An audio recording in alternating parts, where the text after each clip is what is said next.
ಎಲ್ಲರಿಗೂ ಶರಣಾರ್ಥಿಗಳು.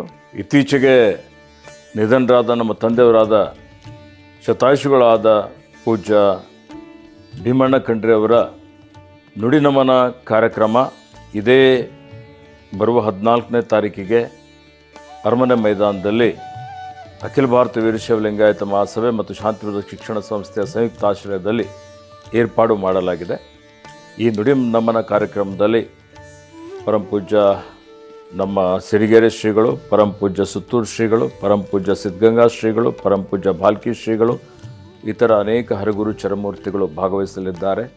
ಹಾಗೆ ಭಾರತೀಯ ರಾಷ್ಟ್ರೀಯ ಕಾಂಗ್ರೆಸ್ನ ಅಧ್ಯಕ್ಷರಾದ ಮಾನ್ಯ ಮಲ್ಲಿಕಾರ್ಜುನ್ ಖರ್ಗೆಜಿಯವರು, ನಮ್ಮೆಲ್ಲರ ನೆಚ್ಚಿನ ಮುಖ್ಯಮಂತ್ರಿಗಳಾದಂಥ ಮಾನ್ಯ ಸಿದ್ದರಾಮಯ್ಯಜಿಯವರು, ನಮ್ಮ ನೆಚ್ಚಿನ ಉಪಮುಖ್ಯಮಂತ್ರಿಗಳಾದಂಥ ಮಾನ್ಯ ಡಿ.ಕೆ. ಶಿವಕುಮಾರ್ ಅವರು, ಮಾನ್ಯ ವೀರಪ್ಪ ಮೊಯ್ಲಿ ಸಾಹೇಬರು, ಮಾನ್ಯ ಯಡಿಯೂರಪ್ಪನವರು, ಮಾನ್ಯ ಬೊಮ್ಮಾಯಿರವರು, ಮಾನ್ಯ ಸೋಮಣ್ಣನವರು, ನಮ್ಮ ಸಚಿವ ಸಂಪುಟದ ಇತರ ಸಚಿವರು, ಶಾಸಕರು, ಅನೇಕ ಸಮಾಜದ ಗಣ್ಯ ವ್ಯಕ್ತಿಗಳು ನುಡಿ ನಮನ ಸಲ್ಲಿಸಲಿದ್ದಾರೆ.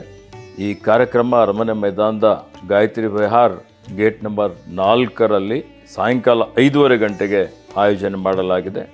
ತಾವು ದಯವಿಟ್ಟು ಇದರಲ್ಲಿ ಭಾಗವಹಿಸಿ ನುಡಿ ನಮನ ಸಲ್ಲಿಸಬೇಕು ಅಂತ ಹೇಳಿ ವಿನಂತಿಯನ್ನು ಮಾಡುತ್ತೇನೆ.